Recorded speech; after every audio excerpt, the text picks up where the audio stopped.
Today, take a look at the Goyojo Scuba kit. So we got our manual, we got some replacement parts, we got a bunch of replacement filters, we got some fittings, some seals, and an Allen. We got a multi-tool, we got a carrying pouch, and it has a strap on the inside. We got our tether, and here is our tank.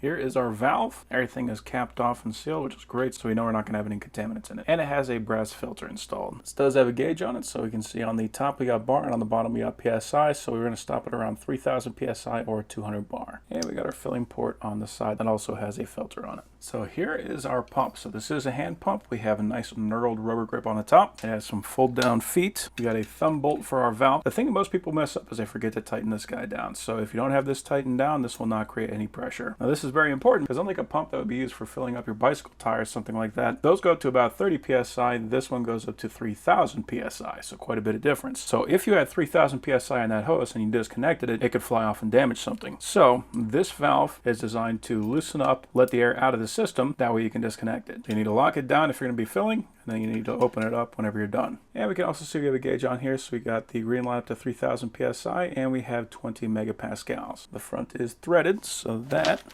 is going to be for our line. And this is where the filter comes in. So that way all of the air that's going to be going into the tank is going to be clean before it even leaves the pump.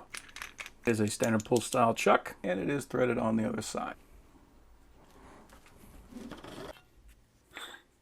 And we can see this is manufactured in 2024. You can see it's designed for 200 bar. You can also see the thread on the top, so this is an M18 by 1.5. So we'll go ahead and connect our pump.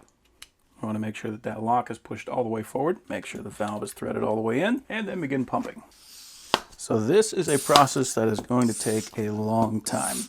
Even with a full-on PCP motorized compressor, this can take a good 10 minutes. So this is one of those things where you're going to want to either put on a radio, put on a movie, something like that, and then go ahead and pump this guy up.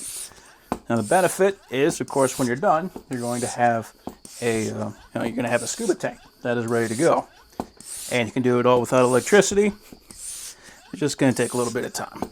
Now I am noticing that there is a leak. So that's all right. All we have to do here is we have to adjust the valve.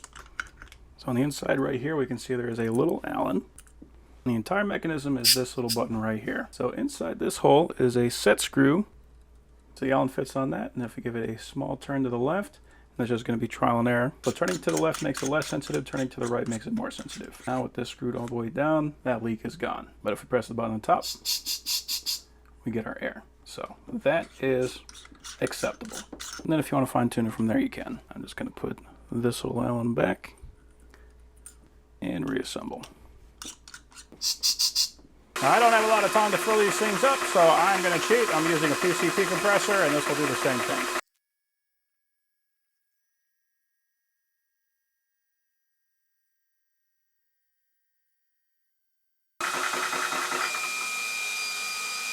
Okay, so it says that we are pumped. I'm going to relieve the valve. So I'm just going to depressurize this line. That is not going to empty the tank because this has a one-way valve. And we can see we are just under 3000 PSI. Now I want to make sure if I had done this the right way, that I still wouldn't have had any problems. So I'm going to use a hand pump and I'm going to pressurize that line. So it took about 20 pumps and we are now equalized. So it does say that it is much closer to 3000 PSI on this gauge than it does on this gauge. Maybe they're about the same. That's why it's always good to double check with multiple gauges just to make sure they are all accurate. Now equalizing this, meaning just getting the pressure in the pump up to that valve, that took about 20 pumps. So that'll give you an idea of how many times you're gonna have to pump this thing in order to fill that up. And also it's worth keeping in mind that it took a lot of oomph to build from 2000 to 3000. So you will get a workout if you wanna do this manually. Now as it stands, I won't be able to pop that off. Remember, we gotta undo the valve. We don't have to worry about that bleeding the tank because that is a one-way valve and this guy pops right off. Just want to cap this guy off. I want to keep as much contaminants out of here as we possibly can because remember, we are going to be breathing this air. We have got plenty of air in there.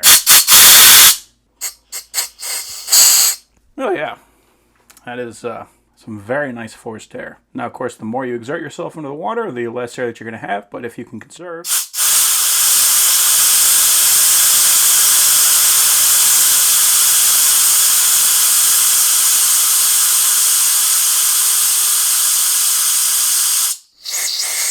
Yeah, even at the red line, that is still plenty of air. So this is just letting you know that you're getting into the danger zone.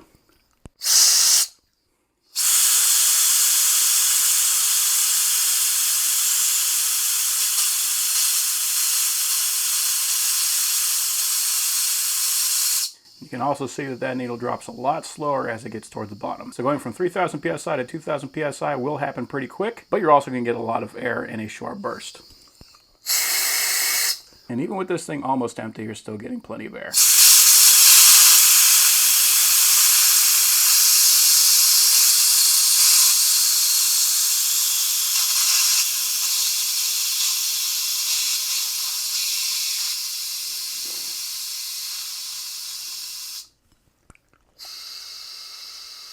So I would say right about here is where I would start to panic. You will still get enough air to surface, but you're not going to be getting nearly as much as you would if it was higher. So overall, that is a pretty sweet kit. I mean, we got a ton of filters with this thing, a lot of replacement seals, so in the event that anything goes bad, we're gonna have everything we need to repair that. I mean, the great thing about just having this anyway is if, like, for example, you go into a disaster zone or something like that, you want to have air so that you can breathe underwater, or just to breathe in general, you can still get this tank filled without electricity, so having that pump can come in handy. So yeah, that is a very cool kit.